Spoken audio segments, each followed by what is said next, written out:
오늘 우리에게 주시는 하나님의 말씀은 디도서 1장 1절에서 4절까지 말씀입니다. 디도서 1장 1절에서 4절까지 말씀입니다.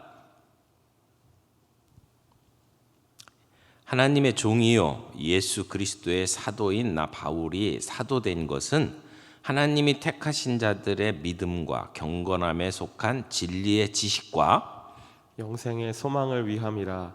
이 영생은 거짓이 없으신 하나님이 영원 전부터 약속하신 것인데 자기 때에 자기의 말씀을 전도로 나타내셨으니 이 전도는 우리 구주 하나님이 명하신 대로 내게 맡기신 것이라.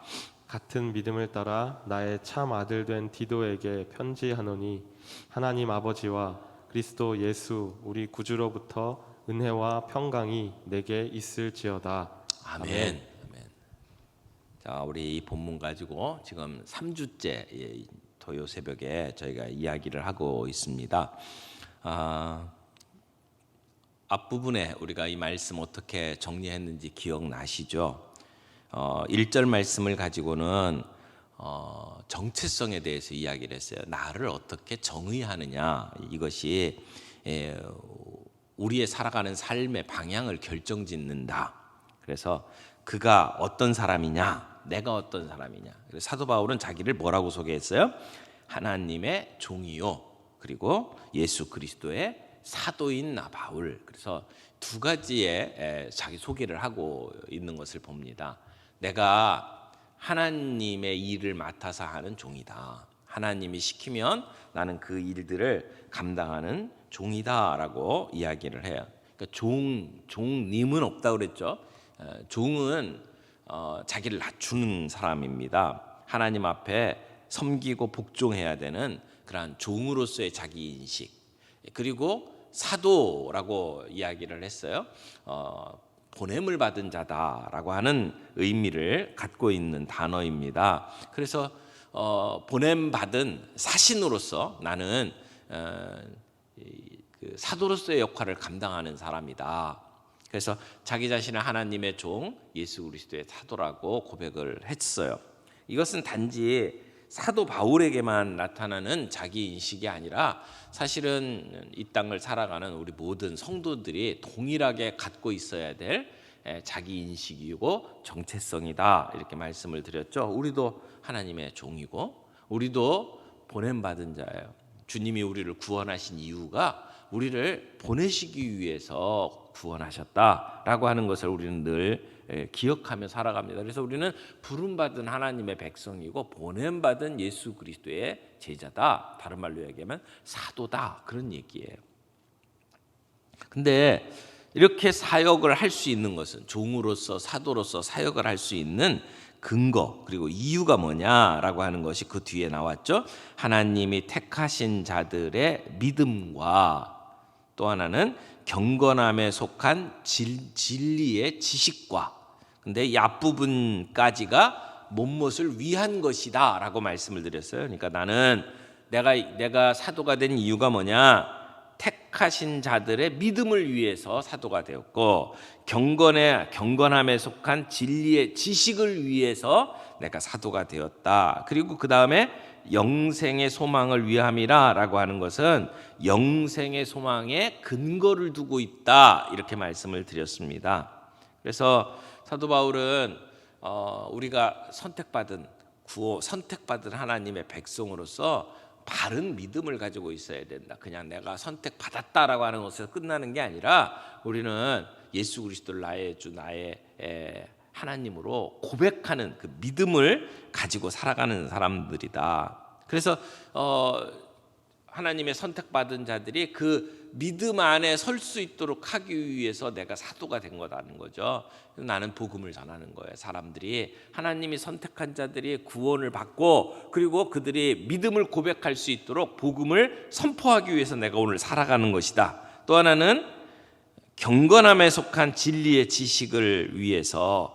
이 진리의 지식이라고 하는 것은 인격적인 것이다. 그래서 내가 체험하고 내가 경험할 수 있는 것이어서 내 삶 속에 변화된 모습으로, 경건한 모습으로 나타나는 진리여야 한다. 그냥 성경에 관한 많은 지식을 내 머릿속에 넣는 게 중요한 게 아니라 그 말씀이 사라져야 된다. 그래서 경건함이 내 삶 속에 나타나는 것, 그것이 필요하다라고 사도 바울이 이야기를 하는 거죠. 성도들이 그렇게 진리를 듣고 그렇게 살아낼 수 있도록 돕기 위해서 내가 오늘 사도로서 일을 하는 것이다. 그리고 이 모든 일들의 기반이 뭐냐? 영생의 소망이 있기 때문이다. 오늘 이 땅을 살아가면서 우리가 손해를 봐도, 때로는 어려움을 겪어도 우리가 툴툴 털고 일어설 수 있는 이유가 뭐냐? 우리에게는 영생의 소망이 있기 때문이다. 영원한 생명을 소유한 자로, 언젠가 주님 만나는 그날 우리가 그 영원한 것에 잇대어서 살기 때문에 오늘 우리는 이 땅에서의 힘든 것, 어려운 것, 고난도 감당해낼 수 있고 그 속에서도 경건의 모양을 우리는 선택할 수 있다라고 하는 것이죠. 여기까지가 이제 1절, 2절 말씀이었어요. 자, 오늘은 3절 말씀을 가지고 좀 생각을 하죠. 3절 다시 한번 봅니다. 자기 때에 자기의 말씀을 전도로 나타내셨으니 이 전도는 우리 구주 하나님이 명하신 대로 내게 맡기신 것이라. 여기 전도라고 하는 말이 나와요. 그래서 이 3절 말씀의 핵심 단어는 전도. 전도라는 게 뭐냐라고 하는 것을 오늘 우리들이 좀 생각을 해봐야 합니다. 근데 그 앞에 영생의 소망을 위함이다라고 이야기했고, 이 영생은 거짓이 없으신 하나님이 영원 전부터 약속하신 것인데 자기의 때에 자기의 말씀을 전도로 나타내셨다, 이렇게 이야기를 하고 있어요. 하나님의 때에 그 영생이 나타났다라고 이야기를 하죠. 이제 예수님께서 십자가에 못 박혀 죽으시고 부활하시고 승천하신 뒤에 그 영생, 하나님의 나라를 사도 바울의 전도를 통해서 나타내신다라고 이야기를 하는 겁니다. 자기 때에 하나님께서는 이 언약의 말씀을, 영생의 말씀을 각각 시대마다 하나님께서 다양한 하나님의 사람들을 통해서 드러내셨어요. 시대마다. 유대인들은 하나님의 나라에 대해서, 영생에 대해서 어떻게 들었어요? 율법을 통해서 들었습니다. 하나님의 말씀을 통해서 이 땅에 메시아가 오고, 그리고 메시아로 인해서 우리가 구원받을 것이고, 그래서 영생을 얻을 것이다 라고 하는 것을 들었던 사람들이에요. 근데 그랬던 그 약속의 말씀이 시간이 흘러서 때가 찬 거예요. 때가 참해라고 하는 말씀이 되는 거죠. 자기 때에라고 하는 것은 그 때가 찬 거예요. 시간을 구분할 때 두 가지로 구분을 한다고 그랬죠. 크로노스라고 하는 단어와 카이로스라는 단어를 설명을 했어요. 크로노스라고 하는 것은 우리 시계 바늘이 움직이는 대로 우리가 시간을 알아가는 것, 연대기적으로 알아가는 것. 그래서 오늘이 2021년 9월 며칠이다, 이렇게 이야기를 하면 그것은 우리가 이 크로노스의 시간을 지금 이야기하고 있는 거예요. 우리가 나이가 몇이다라고 하는 것은 크로노스의 시간을 얘기하는 거죠. 그런데 카이로스의 시간이 있다고 그랬어요. 결정적인 어떤 때, 그 임박한 어떤 그 때를 이야기를 할 때는, 때가 참해라고 할 때는 카이로스의 시간이라고 이야기를 했어요. 메시아가 이 땅에 오셔서 하나님의 나라가 지금 이루어지는 그때, 때가 찼다는 거죠. 사도 바울이 지금 그 하나님의 말씀을 사람들에게 설명하는 것, 복음을 전하고 하나님의 말씀을 설명하고 하는 그 모든 일들이 바로 예수 그리스도께서 돌아가셨고 부활하셨고 승천하신 그 모든 일이 이루어진 그때에 나를 통해서 이 일들이 사람들에게 선포됨으로 사람들이 영생을 누릴 수 있게 되었다라고 이야기를 하는 거죠. 그래서 예수님의 이 땅에 오셔서 하셨던 사역들을 보게 되면 병든 자들이 낫고 귀신 들린 자들이 회복되고 눈먼 자들이 눈을 뜨고 갇힌 자들이 해방을 맛보고, 이게 메시아로 인해서 이 땅에 오는 놀라운 일들이죠. 그러면서 예수님은 승천하시고 더 이상 우리와 함께 있지 않는 하나님, 예수님이 우리 가운데 떠난 것이 아니라 내가 세상 끝날까지 너희와 항상 함께 있겠다라고 약속을 하셨잖아요. 그래서 예수님이 오늘도 우리와 함께, 우리 교회 안에 그리스도의 몸 가운데 주님께서 우리와 함께 하신다. 근데 그렇게 예수님이 우리와 함께 하셔서 그 메시아에 이루시겠다고 하는 약속이 어떤 방법으로 이루어지느냐? 전도를 통해서 이루어진다라고 이야기를 하는 거예요. 근데 여기서 말하는 전도라는 말이 헬라어로 케리그마라고 하는 말인데, 이 케리그마라고 하는 말은 단지 사람들에게 예수 믿으세요라고 하는 말을 전하는 것을 의미하는 게 아니에요. 여기에서는 하나님의 말씀을 풀어서 이해가 되도록 만드는 것, 이게 여기서 말하는 케리그마예요. 자, 다시 봐요. 자기 때에 자기의 말씀을 전도로 나타내셨으니 이제 하나님의 시간이 되었어요. 때가 된 거예요. 예수 그리스도께서 오셨고, 그래서 메시아의 그 일들이 이루어졌고, 그리고 지금 바울이라고 하는 사람을 통해서 사람들이 복음을 설명을 듣게 만들었다는 말이에요. 이게 바울에게만 주어진 것이 아니라 이 땅을 살아가는 우리 모든 교회에게 주신 사명이에요. 오늘 우리의 교회가 바로 그때에, 우리 지금 시대에 하나님께서 우리를 통해서 세상에 하나님의 말씀을 드러내도록 만드셨다는 거죠. 그래서 설명하게 만드신 거예요. 오늘 교회가 세워진 이유가 뭐예요? 우연히 세워진 게 아니에요. 어떤 사람이 야망을 갖고 세운 게 아니에요. 하나님께서 때가 되어서 이 지역에 있는 사람들에게 하나님의 말씀이 드러나도록 하기 위해서라는 거죠. 영생의 소망을 전하기 위해서, 그리고 그 소망을 누리기 위해서 하나님께서 우리를 여기에 부르시고 우리 교회를 세우셨다는 이야기죠. 그러므로 교회는 예수 믿는 자들이 같이 모여서 서로 사랑하고 서로 격려하고 위로하고 우리끼리만 살아가는 것에 핵심이 있는 게 아니라 교회 밖을 향해서 선포하는 사명이 있다라고 말을 하는 겁니다. 우리는 말씀을 증거하는 자로 살아가도록 부름을 받았습니다. 사도 바울이 유럽 전체를 돌아다니면서 죽을 고비를 수도 없이 겪으면서 이 말씀을 전하는 이유가 뭡니까? 영생의 말씀이 있기 때문이었습니다. 그래서 그 영생의 말씀을 사람들에게 선포하면 그들이 그 말씀을 받아들이고 그들도 그 영생을 누리게 될 것이라고 하는 소망을 사도 바울이 가지고 있었기 때문이죠. 다시 한번 봐요. 3절에 자기 때에 자기 말씀을 전도로 나타내셨으니 이 전도는 우리 구주 하나님이 명하신 대로 내게 맡기신 것이라. 그래서 여기 나오는 이 전도는요, 케리그마라고 그랬잖아요. 그러니까 번역을 전도라고 하는 것보다는 선포라고 하는 말로 바꾸는 게 훨씬 더 이해하기가 쉽습니다. 그러면 자기 때에 자기의 말씀을 선포로 나타나셨으니, 이 선포라고 하는 것이 설교한다, 그런 것에 좀 더 가까운 말씀이에요. 우리가 사람들에게 말씀을 설교하도록 부름을 받았다는 거죠.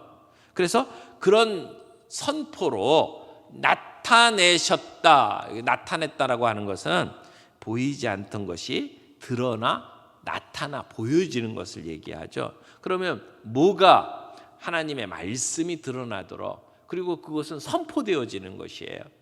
그러면 이것은 바로 사람들이 이해할 수 있도록 내가 설명하는 거예요. 복음을 여기 선포한다라고 하는 것이 주님이 우리에게 맡겨주신 일인데, 우리가 어떻게 해야 된다고요? 사람들에게 이해가 되도록 설명해 줘야 된다는 이야기예요. 그러면 우리가 하나님의 말씀을 사람들이 이해할 수 있도록 설명하는 것은 뭐 특별히 무슨 뭐 헬라어 히브리어를 제대로 이 공부를 하고 신학교에 가서 공부해야만 할 수 있는 건가요? 사실 이 신약 성경이 쓰여져 있는 이 말씀은 그 당시에 헬라 지역에 살아가는 모든 사람이 이해할 수 있는 언어였어요. 누구나 쓰여져 있는 글을 읽으면 이해할 수 있는 말이었어요.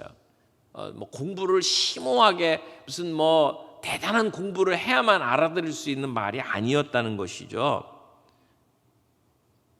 글을 읽을 줄 아는 사람이면 누구나 이해할 수 있는 말씀이었어요. 그러니까 오늘 우리가 하나님의 말씀을 사람들에게 설명한다라고 하는 것도 이것이 특별한 훈련을 받은 사람들만이 아니고 정말 글을 읽을 줄 아는 그리스도인이라면 누구나 하나님의 뜻을 깨달을 수 있고 그 내가 깨달은 것을 사람들과 더불어 나눌 수 있다, 그런 얘기죠.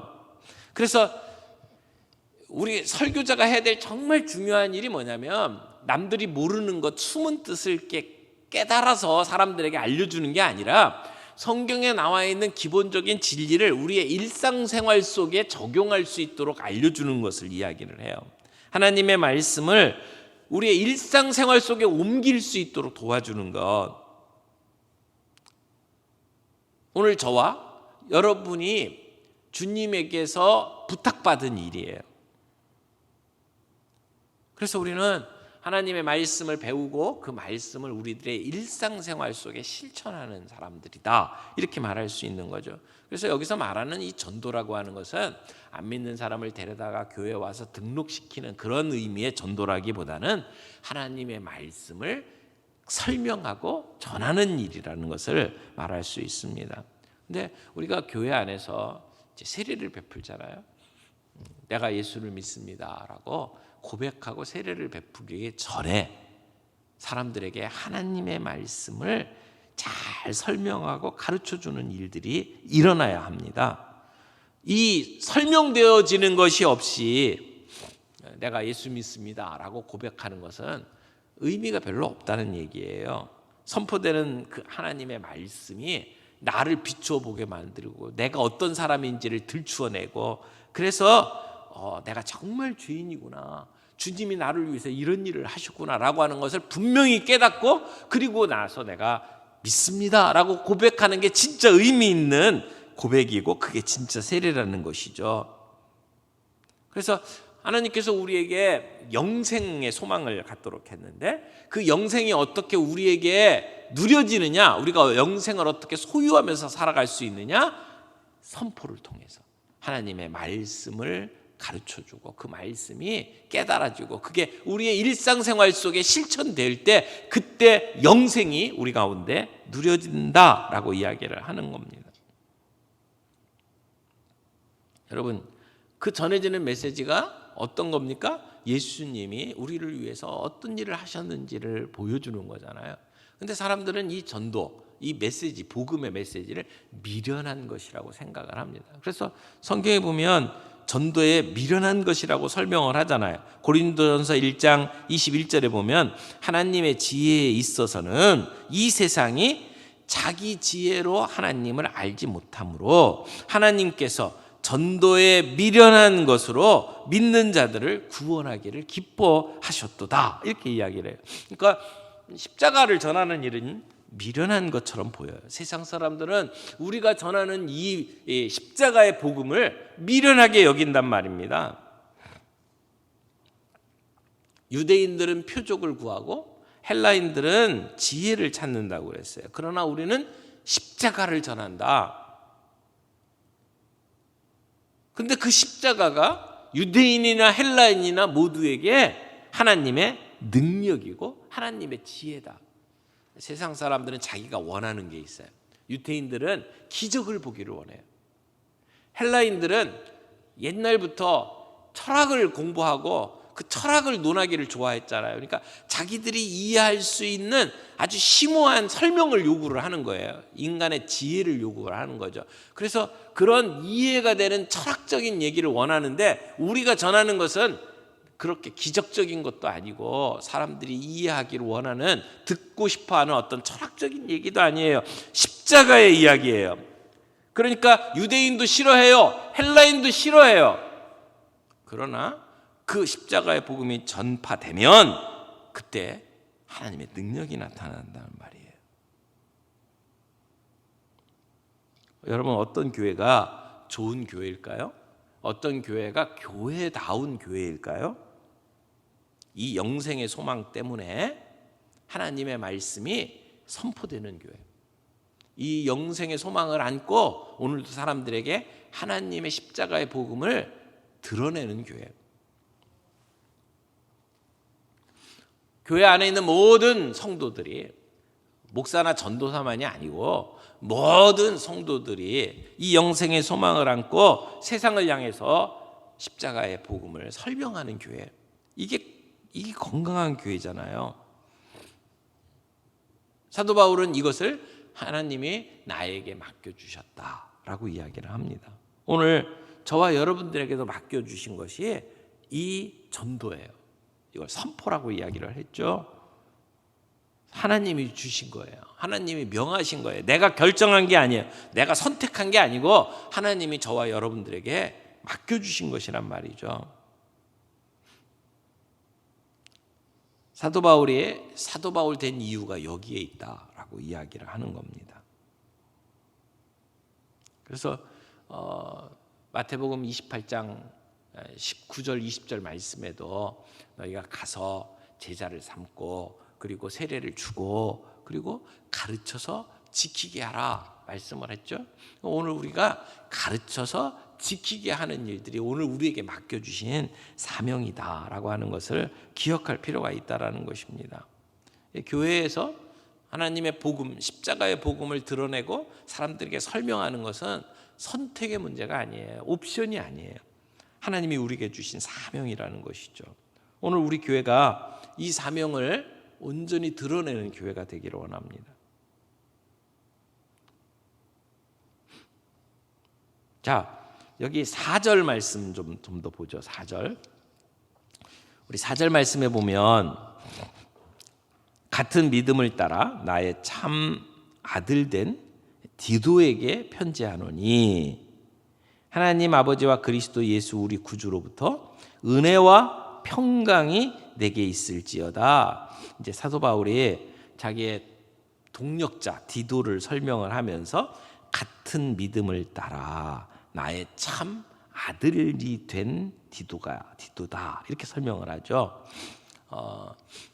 이 편지는 이제 지금 크레테 섬에 있는 사람들에게 디도가 어떤 사람이다라고 하는 것을 보여주는 편지라고 그랬어요. 그러니까 일종의 신임장과 같은 것이다라고 말씀을 드렸죠.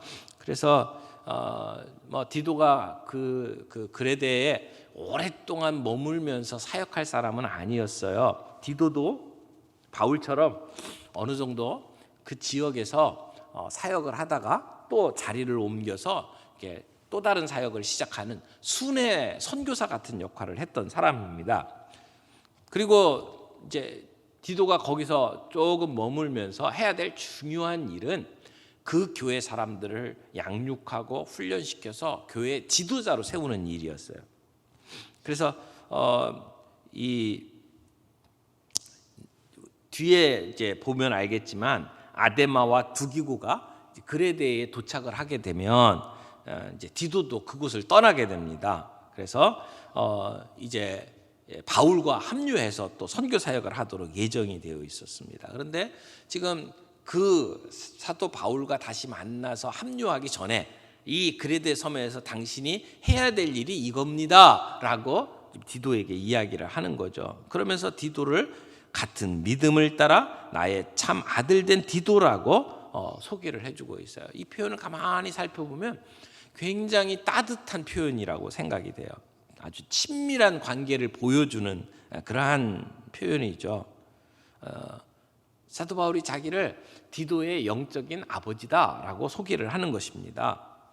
그러니까 아마 디도는 사도 바울에게 영향을 받은 바울의 제자일 가능성이 높겠죠. 그래서 믿음에 관해서는 나와 동일한 믿음을 가지고 있다.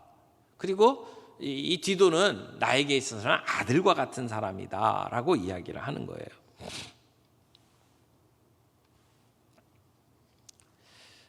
믿고 맡길 수 있는 동력자가 있다. 이건 굉장히 큰 축복이죠. 우리 교회 안에도 훈련을 받으시고 그리고 순장으로서 동일한 믿음을 가지고 우리 성도들을 돕고 섬길 수 있는 동력자가 있다. 이건 참 하나님이 주신 우리에게 주신 복이라고 생각을 합니다. 우리의 관계가 지금 사도 바울과 디도의 관계처럼 영적으로 같은 믿음 안에 든든히 서 있고 우리의 일들을 함께 분담해서 나눌 수 있는, 그러면서 따뜻한 영적인 가족의 관계들을 누릴 수 있는 그런 은혜들이 있기를 바랍니다. 우리의 삶에 힘들고 어려운 일이 있을 때 그 일을 위해서 같이 기도할 수 있고 같이 걱정해 줄 수 있고 또 기쁜 일이 있을 때 정말 같이 박수 쳐주면서 기뻐할 수 있는 그런 관계. 그래서 교회 안에서 믿음의 아버지와 아들, 또 아버지와 딸, 또는 같은 믿음의 형제 자매, 형님 아우 이렇게 할 수 있으면서 서로의 삶을 걱정해주고 위로해주고 위에서 기도해주고, 그리고 정말 기쁜 일이 있을 때 내일처럼 기뻐해 줄 수 있는 그러한 아름다운 관계가 우리 가운데 참 있으면 좋겠다라고 하는 그러한 소원이 생깁니다. 그러면서 사도 바울이 이렇게 인사를 합니다. 하나님 아버지와 그리스도 예수 우리 구주로부터 은혜와 평강이 너에게 있을지어다 라고 이야기를 하죠. 여기 은혜라고 하는 말은 헤세드, 사랑이라는 그 의미가 더 강한 표현입니다. 은혜, 또 평강이라는 것은 샬롬이라는 표현에 가깝죠. 하나님께서 또 예수 그리스도께서 우리에게 은혜와 평강을 주십니다. 그 은혜와 평강이 어디로부터 옵니까? 하나님과 우리 구주 예수 그리스도와의 관계 속에서부터 오는 거죠. 그냥 뚝 떨어지는 게 아닙니다. 여러분 정말 하나님의 그 크신 사랑을 체험하면서 살아가고 싶습니까? 주님이 주시는 그 평강을 누리고 싶습니까?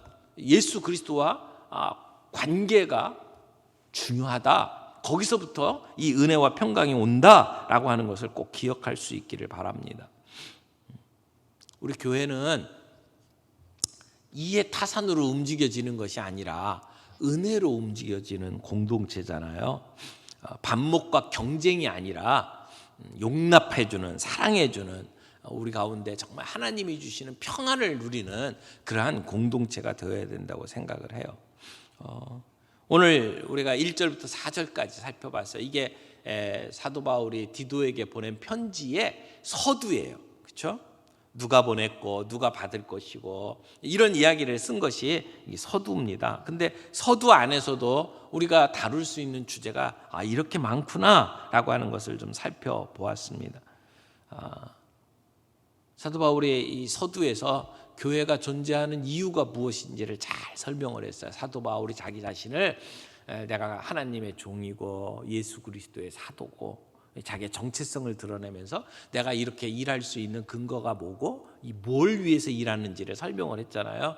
선택받은 자들이 믿음을 고백할 수 있도록 돕기 위해서 내가 배운 하나님의 말씀이 일상생활 속에 체험적으로 나타나서 그래서 경건한 모습을 갖도록 하기 위해서. 근데 이렇게 할 수 있었던 근거는 우리 안에 영생이 있기 때문이다. 영생의 약속이 있기 때문이다. 그 영생의 약속이 이제 때가 되어서 우리의 선포함으로 말미암아 사람들에게 드러나도록 하나님이 우리를 이 시대에 사용을 하고 있다라고 말씀을 하고 있습니다. 오늘 우리가 내가 누구고 무엇을 위해서 살아가야 되고 그리고 내가 지금 이 시대에 여기에 우리가 살아가는 삶의 의미가 무엇인지를 분명히 알고 오늘 우리가 대림교회 안에서 서로 격려하고 위로하고 믿음의 참 가족의 관계들을 가지고 서로 힘을 뭉쳐서 하나님의 그 사명을 이루어 나가는 교회다운 교회 될 수 있기를 바랍니다. 우리가 함께 이렇게 기도했으면 좋겠어요. 하나님, 우리가 전도의 소명을 가지고 이 땅에 살아갑니다. 하나님의 말씀을 드러내는 십자가의 복음을 사람들에게 선포하는 일들을 우리에게 주셨습니다. 하나님, 이 일을 잘 감당할 수 있는, 오늘 주님께서 이 때에 여기에 살게 만드신 이유가 분명히 있을 텐데, 우리의 내 주변에 살아가는 사람들과 더불어 내 일상생활 속에서 이 십자가의 복음을 드러내며 설명하며, 그래서 영생의 소망이 우리 주변에 있는 모든 사람들과 함께 나누어지는 그런 우리의 삶이 되게 주옵소서. 하나님, 우리가 이 시대적인 소임을 잘 감당할 수 있도록 오늘도 우리를 붙잡아 주시기를 원합니다. 또 부자 관계를 방불케 하는 정말 친밀한 이 사역자들의 관계, 오늘 우리 교회 안에서도 우리가 누릴 수 있도록 도와주시옵소서. 서로 위에서 기도해주고 격려해주고 위로해주고 칭찬해주고 축하해주는 그런 관계가 우리 믿음 안에서 하나가 된 우리 교회 안에 언제든지 일어날 수 있도록, 우리가 그런 관계를 누릴 수 있도록 주님 우리를 붙잡아 주옵소서. 하나님, 우리가 주님과의 관계가 더욱더 든든하게 세워져서 은혜와 평강을 누리는 공동체가 되게 해 주옵소서. 그렇게 기도하면 좋겠습니다. 우리 이 말씀 생각하면서 우리 같이 기도하겠습니다.